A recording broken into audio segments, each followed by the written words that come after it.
কখনো আপনাদের সন্তানকে 3টি বাক্য আপনারা উচ্চারণ করবেন না। যদি আপনারা 3টি বাক্য উচ্চারণ করেন তাহলে আপনাদের সন্তানগুলা আপনাদেরকে মুসিবতে পালাবে, আপনাদেরকে অনেক বিপদগ্রস্তর মধ্যে পালিয়ে দিবে। আজ আমাদের সন্তানগুলার দ্বারাতে অনেক মা বাবা লাঞ্ছিত হচ্ছে, অনেক মা বাবা কষ্ট পাচ্ছে। 1 নাম্বার হলো, আপনি কখনো আপনার সন্তানকে আপনি বদদুয়া দিবেন না। যদি আপনার সন্তানকে বদদুয়া দেন তাহলে সন্তান ধ্বংস হয়ে যাবে। মা বাবার দোয়া যেমন সন্তানের জন্য কবুল, মা বাবার বদদুয়াটাও সন্তানের জন্য কবুল। সেই কারণে কখনো আপনারা আপনাদের সন্তানকে আপনারা বদদুয়া দিবেন না। বদদুয়া যদি দেন আল্লাহ তাআলার আরশ আজিম কেঁপে যায়। কেমন ভাবে ঘটনার মধ্যে এসেছেন, একদিন সফরের একটি দল রাস্তা দিয়ে হেঁটে যাচ্ছেন। ইতিমধ্যে তাদের রাত্র হয়ে গেল। একটি স্থানে তারা তাঁবু ঘেরলেন রাত্র যাপন করার জন্য। গভীর রাত্র যখন হলেন, হঠাৎ করে তাকিয়ে দেখেন একটা ঘরের ভিতর থেকে গাধার বিকট আওয়াজ আসতেছে। আল্লাহর বান্দারা এই তাঁবু থেকে বের হয়ে ঘরের দিকে রওনা হয়ে গেল। ঘরের ভিতরে ঢুকে দেখেন একটা মানুষ সে গাধার মতো বিকট বিকট করে আওয়াজ দিচ্ছে, বিশ্রী বিশ্রী আওয়াজ দিচ্ছে গাধার মতো।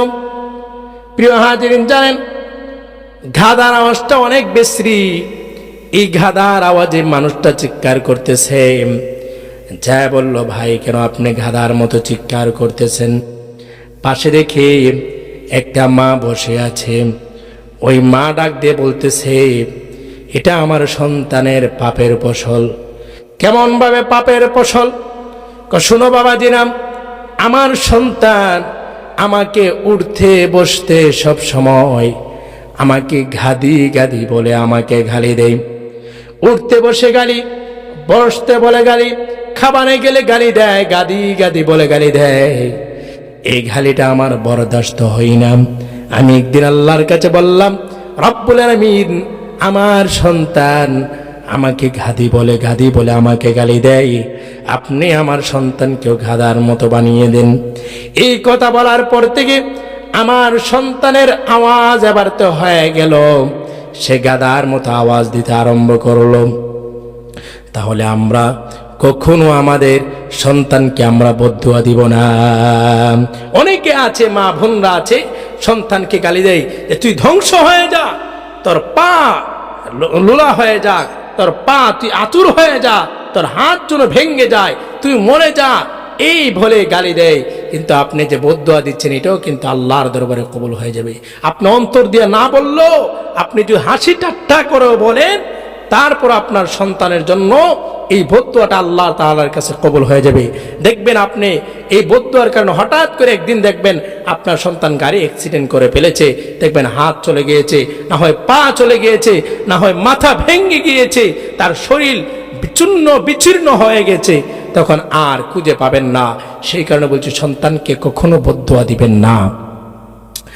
2 নাম্বার হলো, সন্তানকে কখনো আপনারা কোনো খারাপ কাজের হুকুম করবেন না। অনেকে বলে যখন খারাপ কাজ করে, কেমন খারাপ কাজ?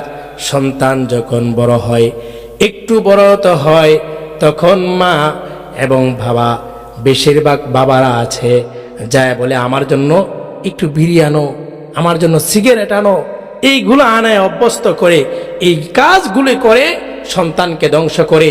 এবং সন্তানের সামনে কখনো আপনারা ঝগড়া করবেন না। যদি ঝগড়া করেন তাহলে সেটা আপনার কাছ থেকে শিখবে, সে শিখে শিখে সেও ঝগড়া করবে।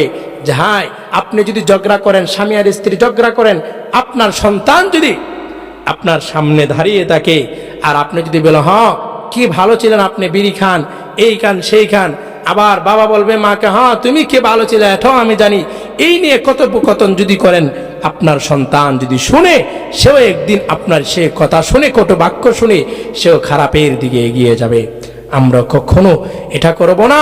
আমরা সন্তানের সামনে ঝগড়া পাসাদ করব না, খারাপ জিনিসের জন্য তাদেরকে কোনোদিন খারাপ জিনিস আনার জন্য অনুমতি দিব না। আর একটা কাজ হলো 3 নাম্বার যে কাজটা, সন্তানকে আপনারা সন্তানের সামনে মিথ্যা বলবেন না এবং মিথ্যা শিক্ষা দিবেন না। আমরা অনেকে আছি যে আমাদের সন্তানকে আমরা মিথ্যা শিক্ষা দিই, এটা আমি বুঝিও না যে আমার সন্তানকে আমি মিথ্যা শিক্ষা দিচ্ছি।